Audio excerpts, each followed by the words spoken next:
Okay, now we're heading upstairs. Downstairs is the wood shop where all the component parts are made. Upstairs is where all those component parts actually get assembled into the guitar. The first thing that has to happen are all the parts get stored into our climate room so they reach a 40% humidity level.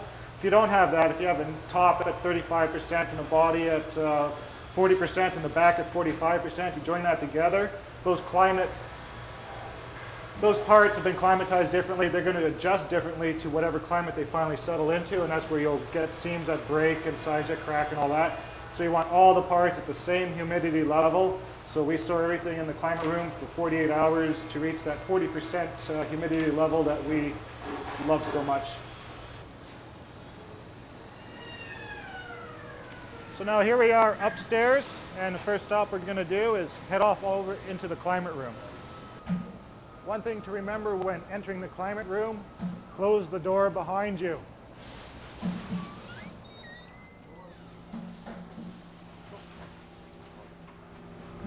I see a problem. Yes, come in.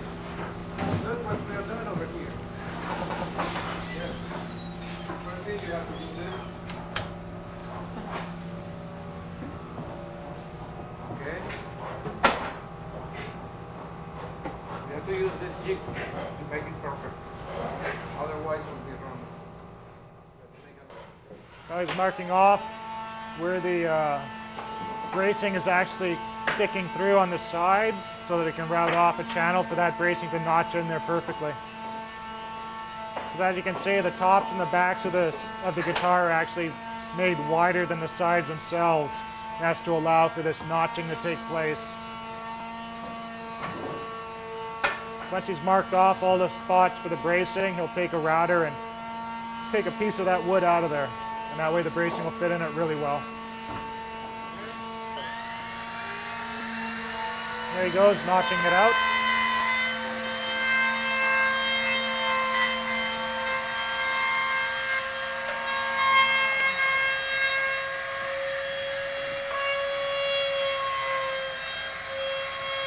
That's it.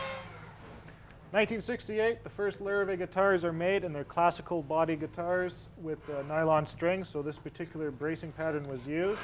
Now this here eventually developed into the Larrivee body design, the L body design for steel strings, which is the first time symmetrical bracing was used on a steel string guitar, which also comes in real handy for us when we want to make ourselves a cutaway, like you see over here, because to make the cutaway a left-hand guitar, all we have to do is slide these two pieces over, flip the top, everything else is the same bracing-wise. No other alterations need to be made.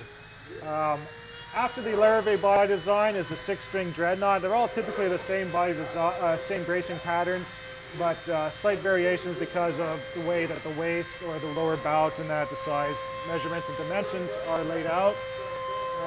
Parlor guitar is very simple bracing pattern, certainly enough for the small body. That's basically it. 12 strings, same idea as the regular 6-string guitars, except you get yourself thicker on the X brace and thicker on the thumb beam. Everything else is the same. Here's something else that's a little different. All of the guitars get a bridge plate. That's where the bridge pins sit through. Extra reinforcement so that the string tension doesn't tear this whole part of the guitar off. But the Larrivee bass guitar gets rosewood. Everything else gets a maple plate. The bass guitars get a rosewood plate. Okay, here's the tops and the backs being stored in for 48 hours. They're timed and dated, and once that's done, they'll come down and get ready to put the bracing on. Bracing gets put inside of these vacuum seals, where you can see down here, one is already laid out underneath. So you take the back or the top, whichever it is, lay the bracing out accordingly, drop the lid down, turn on the vacuum. It pulls down this latex cover on top of everything, locks it into place, leave it in for about 10 minutes, open it up, that's it, the bracing's all glued on, nice and strong. Clean it out, scrape it out, makes it all nice and flush on the inside. Ross, here we go, we can see Ross open one up here. There it is. This here is the top and the back being glued to the sides of the guitar. The top is underneath because it's a flat top, so it's on the flat surface being pressed up. The back again has a slight bevel to it, so it sits on the top and is pressed down. We have the fiberglass go bars, which are used as the pressure to lock all the pieces down. Some glue inside there pushes all the pieces together. Leave it on overnight. Tomorrow come in and take it apart, and we got ourselves the body of the guitar for the first time.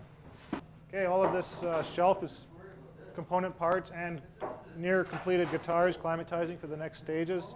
These here are fretboards waiting to be put onto an actual neck, but again, all the parts have to be climatized at the same 40% level.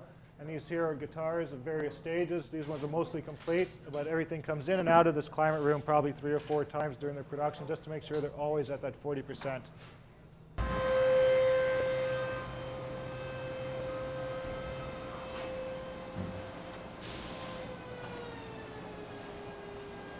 Well, we're heading off into the binding area, so the first thing we want to do is see the extra top and back get routed off over here to create the channel for the binding to be put onto.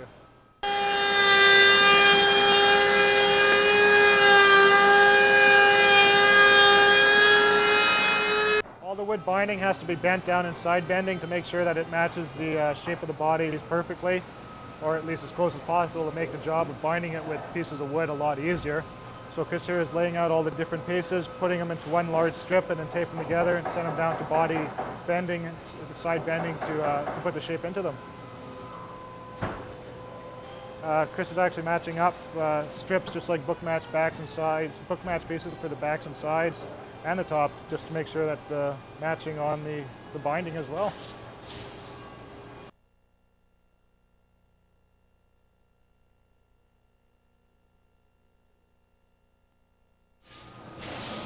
So this is the binding being put on. Here we have the decorative strip on the inside and the actual binding on the outside of the guitar. So this here is actually 2 decorative strips on the inside and 1 binding strip on the outside.